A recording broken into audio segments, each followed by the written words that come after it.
So now look at verse 9. After Alexander's death, the Greek empire is divided among the four generals. And now we're told out of one of them came a little horn, which grew exceedingly toward the south, toward the east, and toward the glorious land. That would be the land of Israel. And so now there's this little horn that comes out of the division of the division of the Greek empire. Now, this is not the little horn from chapter 7. Remember, the little horn in chapter 7 came out of 10 horns or 10 nations. This one comes out of 4 horns, the 4 horns of the Greek empire. So this is a different little horn. Okay, so keep them straight. It's not the little horn of chapter 7. Now, this little horn, sounds like this little piggy, but this little horn is referring to a guy, a person, named Antiochus Epiphanes. Antiochus Epiphanes, who became a ruler in the 2nd century BC. So we're talking just, 160 years before the birth of Christ, 170 years before the birth of Christ. Antiochus Epiphanes. He's this little horn in chapter 8, and he became a ruler in that area. He was in Syria. He expanded south and east into the land of Israel. He became the ruler over the land of Israel. And Antiochus was one of the cruelest rulers in all of history. And he persecuted the Jewish people that were living in Israel. And he did something that no previous ruler had ever done before to the Jewish people. He made it illegal for the Jewish people to practice their religion. All the previous rulers that came before him, they just kind of, let the Jewish people do their own thing when it came to their religion.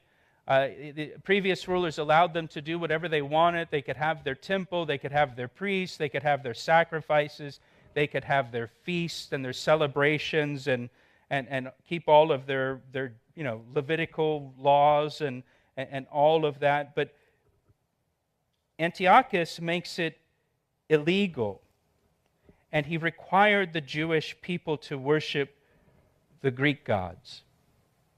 So he really wanted to Hellenize them in every way. He wanted to make them Greek in every way.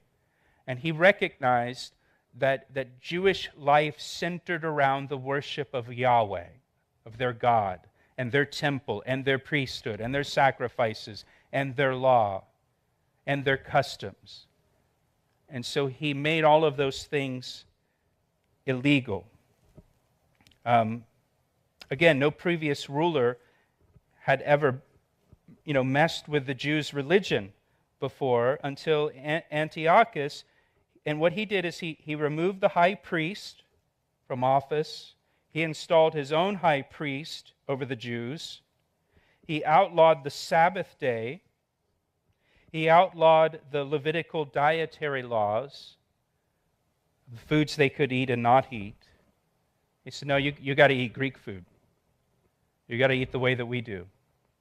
He outlawed circumcision, which of course was the sign of the covenant between God and the Jewish people through Abraham. Any parent that circumcised their son would be put to death along with the child. He made it illegal to possess a copy of the Scriptures or scroll of the Scriptures. It was punishable by death.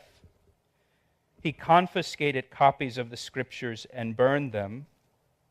In the temple in Jerusalem, he put an end to the worship of Yahweh and the daily sacrifices, and he set up a statue of the Greek god Zeus in the temple. And he made it a temple to Zeus.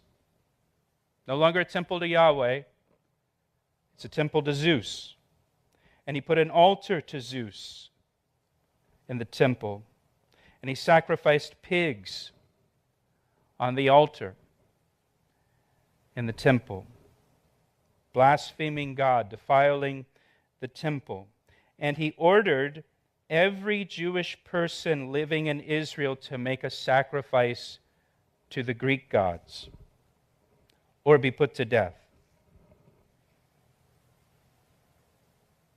And again, nothing like this had ever happened before to the Jewish people.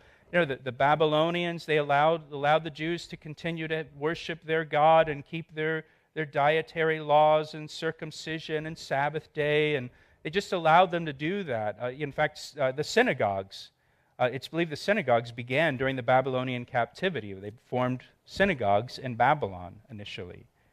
Up to this point, no one had ever done anything like this to the Jewish people. The previous rulers just kind of left them alone when it came to their religion. But Antiochus was evil. He even claimed to be God. And here's the sad thing, and I think this is maybe a part that is applicable to us. The sad thing is most of the Jewish people living in Israel, they went along with it. They just submitted to it. They submitted to the demands. They just said, oh, okay, well, we won't keep the Sabbath anymore. We won't keep the dietary laws anymore. We won't circumcise our sons anymore. If that's what the government's saying to us, we're just gonna submit to it and go along with it. And they just conformed to what Antiochus demanded. And this is often the case throughout church history. Many people, and sometimes most people who identify with God are willing to compromise when they're compelled by the authorities or compelled by the government to compromise their faith.